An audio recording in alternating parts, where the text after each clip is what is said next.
Hello friends, आप देख रहे हैं स्पोर्ट्स विद रवीश। मैं हूं आपके साथ रवीश बिष्ट। और दोस्तों, आज हम बात करेंगे उन पाकिस्तानी यूट्यूबर्स की जो माफी मांगते फिर रहे हैं इंडियन ऑडियंस से। अब आप सोच रहे होंगे कि यार क्या मैं वीपीएन यूज करके इनको देख तो नहीं रहा, या मेरे को कैसे पता कि ये चीजें ऐसी कर रहे हैं। तो मैं आपको चीज क्लियर कर दूं, मैं कोई वीपीएन यूज नहीं करता। पहले भी मैंने पाकिस्तानी चैनल को सब्सक्राइब नहीं किए हुए थे, वो रील्स पर आते थे, या हमारे जो सब्सक्राइबर्स हैं वो हमें इंस्टाग्राम पे रवीश बिष्ट 1, क्योंकि मेरी इंस्टाग्राम आईडी है, वहां पे मुझे क्लिप्स भेजते थे, ट्रांसक्रिप्ट भेजते थे। उसके बाद जब हमने मुहिम चलाई, कैंपेन चलाई, और भारत सरकार ने इनके सारे चैनल्स को बंद कर दिया, एक आधा छूट गए हैं, इनको बंद कर दिया, और एक आधा देश के भी गद्दार घूम रहे हैं, उनको भी बंद किया जाना है। तो ये जो मेरे को ट्रांसक्रिप्ट भेजी जाती थी और वीडियोस भेजी जाती थी, उसके बेसिस पे हमने कैंपेन चलाई और वी वर क्वाइट सक्सेसफुल। अभी जब इनको बंद किया गया, उसके बाद भी इन्होंने बहुत ज़्यादा भौंकना शुरू किया। तो जो यूएई में हमारे दोस्त रह रहे हैं, जो अमेरिका में हमारे दोस्त रह रहे हैं, वो हमें भेजा करते थे, हम तो नहीं देखते थे, क्योंकि मैं तो वीपीएन भी यूज़ नहीं करता, मैं इनको पहले भी नहीं देखता था।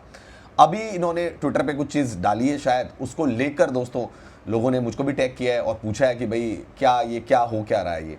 तो दोस्तों, जैसा कि आप जानते हैं, इनके दो बड़े पॉपुलर यूट्यूबर रहे हैं। वो एक जगह पे बैठते हैं जहाँ पे कि नीम का पेड़ भी होता है, वासे एंड बीफी उनका नाम है। उन्होंने दोस्तों कुछ दिनों पहले जब भारत सरकार ने ऑपरेशन सिंदूर चलाया था, और ऑपरेशन सिंदूर किस लिए चलाया गया था मेरे भाई? ऑपरेशन सिंदूर चलाया गया था टेररिस्ट के अगेंस्ट, क्योंकि पाकिस्तान एक टेररिस्ट की फैक्ट्री है। वहाँ से आतंकवादी प्रोड्यूस किए जाते हैं और प्रोड्यूस करके हिंदुस्तान में भेजे जाते हैं, जो भी उनका मकसद है, और वो निहत्थे लोगों को मारते हैं। जो मासूम लोग होते हैं, कॉमन मैन होते हैं, उनको पाकिस्तान से आए हुए टेररिस्ट मारते रहते हैं, आपको पता है। और भारत ने उसका एक बहुत तगड़ा जवाब दिया ऑपरेशन सिंदूर के जरिए, जिससे पाकिस्तान को हिला कर रख दिया। अब पाकिस्तान वाले तो आपको पता है कितने बेशरम है। वो भाई हार भी जाते हैं ना, तो भी भैया वो जश्न मनाते हैं। वो तो अच्छा है कि लाइव टेलीकास्ट हो रहे होते हैं मैच इंडिया पाकिस्तान के, वरना ये पाकिस्तान वाले मैच हारने के बाद भी जश्न मना रहे होते भाई। इनकी ये हालत है, ठीक है। इनके खुद विमान गिर गए, एयर बेसिस तबाह हो गए, ये फिर भी जश्न मना रहे। इनकी भाई सब चुम्मियां खत्म नहीं हो रही है। आसिफ मुनीर, शाहिद आफरीदी चुम्मियां कर रहे हैं। शाहिद आफरीदी 25 लोगों को लेकर, हमारे यहाँ पे भैया पार्षद भी होता है ना, उसकी रैली में भी कम से कम 100-200 लोग होते हैं। ये शाहिद आफरीदी 25 लोगों को 70 सीसी की बाइक में घुमाकर विक्ट्री रैली निकाल रहा है। पता नहीं कौन सी विक्ट्री रैली निकाल रहा है। जीता तो ये जब क्रिकेट खेलता था इंडिया से, तब भी नहीं जीता किसी वर्ल्ड कप के मैच में। पता नहीं किस चीज़ की रैली निकाल रहा है। खैर, इनका तो भगवान ही मालिक है पाकिस्तानियों का। तो भाई वासे बीफी ने बड़ी जोरदार गालियां दी, और आपको पता है उनका फेवरेट डायग्राम, निकलो तुम्हारी ऐसी की तैसी, निकलो तुम्हारी ऐसी की तैसी। तो ऐसी की तैसी जो है भाई, इनकी ऐसी की तैसी हो चुकी थी। इन्होंने बहुत गालियां दी भारत को, इंडियन आर्मी को इन्होंने गालियां दी, हिंदुस्तानियों को गालियां दी, और इन्होंने यहाँ तक कह दिया कि अगर तुम एक माँ के हो तो वीपीएन लगाकर भी हमारा चैनल नहीं देखोगे। लेकिन दोस्तों, आपको पता है वो पाकिस्तानी ही क्या जो अपनी बात से ना मुकर जाए? वो पाकिस्तानी ही क्या जिसके खून में दोगलापन ना हो, है ना? वो फिर पाकिस्तानी थोड़ा ना कहा जाएगा। तो भाई आपको जैसा पता है कि मट्टी हो गया, मट्टी इतनी गालियां खाने के बाद, धक्के निकालने के बाद भी कह रहा है मैं इंग्लैंड सीरीज का प्रीव्यू करूंगा। वो गिजवान हैदर, उसको बैन करवाया हमने। वो फेसबुक पेज बना के वहाँ पे आने लग गया लाइव। फिर उसने अपना एक दूसरा चैनल बना दिया करंट अफेयर्स का। उसको खुद का पाकिस्तान की हिस्ट्री के बारे में कुछ नहीं पता, जीरो नॉलेज है हिस्ट्री के बारे में। करंट अफेयर समझा रहा है पाकिस्तानी यूट्यूबर, दुनिया को समझा रहा है, जियो पॉलिटिक्स समझा रहा है। खुद पाकिस्तान में नहीं है बंदा, बाहर रह के जियो पॉलिटिक्स समझा रहा है। कमाल की बात है। इन्होंने ना हिस्ट्री पढ़ी, ना इनको ज्योग्राफी कुछ पता। 5वीं पास सारे के सारे हैं ये, हैं 10,000 का मोबाइल, 5वीं पास, पाकिस्तान में वो बन जाता है जर्नलिस्ट या यूट्यूबर। तो ये तो इनकी हालत है दोस्तों। वासे बीफी, जिनको हिंदुस्तान ने भैया भर भर के क्या नहीं दिया इनको, उन्होंने भर भर के रिप्लाई में भारत को गाली दी। सब्सक्रिप्शन क्या हुआ? उड़ गया सब्सक्रिप्शन। जहां 125K व्यूज आया करते थे टुच्ची सी भी उनकी वीडियो पे, जिसमें गाली गलौज करते थे भयंकर तरीके से, घंटे का किंग, इसका किंग, गलाना का किंग, वो रिज्जू साइमंड, जलाना फलाना है, निकलो सालो यहाँ से, मारो इनके इधर पिछवाड़े में मारो। ये सब बातें वो लैंग्वेज यूज किया करते थे, विच आई डोंट यूज, बट वो ऐसी लैंग्वेज यूज किया करते थे। भाई 15,000 व्यूज भी नहीं रह गए उनके वीडियो पे। 125K से 15,000, 15,000 से 5K, जिनकी वॉचिंग 20-20 हज़ार की होती थी, 200 लोग ना देख रहे उनको आज की डेट में भाई। अब भाई लग गई धंधे पे चोट। ऊपर से भैया तुमने हिंदुस्तान को गालियां दे दी, तो भैया दो चार हिंदुस्तानी जो रहे होंगे भाई, जो जाते रहे होंगे वीपीएन लगाकर, वो भी थोड़ा सा बैकफुट पर आ गया। क्या बोल रहे हैं? क्योंकि ये तो खुद ही बोल रहे थे ना, अरे एक माँ के हो तो भैया वीपीएन से भी नहीं दिख लोगे, निकलो तुम्हारी ऐसी की तैसी, निकलो तुम्हारी ऐसी की तैसी।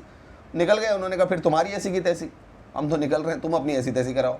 अब दोस्तों इनकी ऐसी तैसी हुई, अब ये माफ़ी मांगते फिर रहे हैं, यार गलती हो गई, घर वालों ने भी बहुत बोल दिया है, और घर पे अब हमारे आटा भी नहीं आ पा रहा है, आटा भी नहीं है, दूध तो खैर हम लोग पीते ही नहीं है, दूध कहाँ से पियेंगे, गाय भैंस तो सब मार ही देते हैं। तो इन्होंने कहा भैया वो भी नहीं है हमारे पास, पाकिस्तानियों के पास, और ना हमारे पास आटा रह गया है, तो यार अब गुजारा कैसे होगा। तो अब ये दोस्तों भीख मांग रहे हैं, चरणों में गिर रहे हैं, माफ़ी मांग रहे हैं कि यार हमें माफ़ कर दे भाई साहब, सरदार माफ़ कर दो। तो अब वीडियो भी रिलीज़ कर रहे हैं उसका कि यार गलती हो गई, घर वालों ने भी बोला ऐसी गालियाँ नहीं देनी चाहिए थी, ये नहीं देना चाहिए था, वो नहीं देना चाहिए था। आगे बेटा अपनी औकात में, अब आगे जब नहीं था तुम्हारे अंदर तो फिर क्यों, मतलब क्यों चल रहे थे इतना? जब तुम्हें पता था कि तुम्हारा धंधा पानी इंडिया के बिना नहीं चल सकता है, इंडियन सब्सक्राइबर्स के बिना नहीं चल सकता है, क्यों कूद रहे थे लंका में भाई? हैं?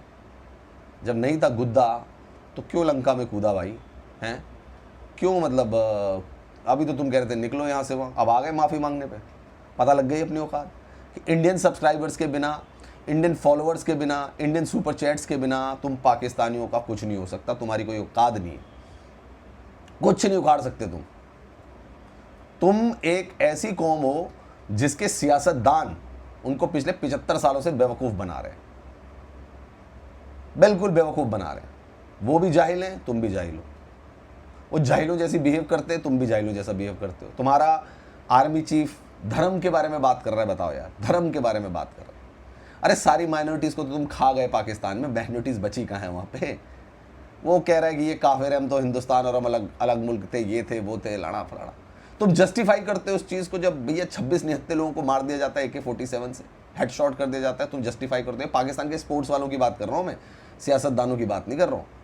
और फिर कहते हैं कि यार हम तो क्रिकेट में बात करते थे, पहले इन्होंने कहा हम क्रिकेट में बात करते थे, हमें क्यों बैन कर दिया? फिर जब बैन कर दिया तो भैया दे दनादन गालियाँ शुरू हैं। कल तक जो लोग शकरकंदी खिला रहे थे, कल तक जो लोग गाजर का हलवा खिला रहे थे, कल तक जो लोग फलूदा खिला रहे थे, आप उनके वीडियोस देखिए भैया, क्या जहर उगल रहे हैं हिंदुस्तान के खिलाफ। हिंदुस्तान ने कोई सिविलियन पे अटैक किया? मुझे बताइए। हिंदुस्तान ने इनके टेररिस्ट कैंपों पे अटैक किया, इनके आतंकवादियों को मारा। इनको प्रॉब्लम किस चीज़ की हो रही है?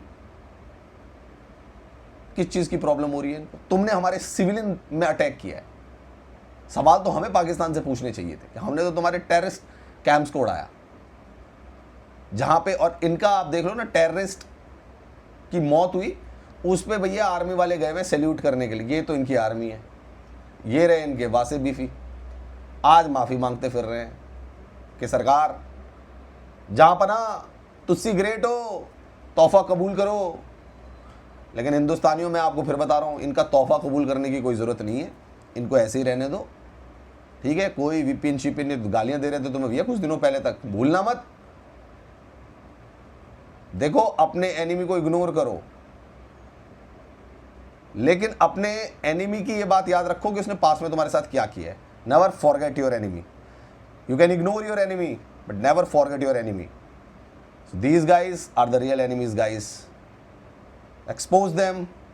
कोई VPN लगा के इनको देखने की जरूरत नहीं है। जय हिंद।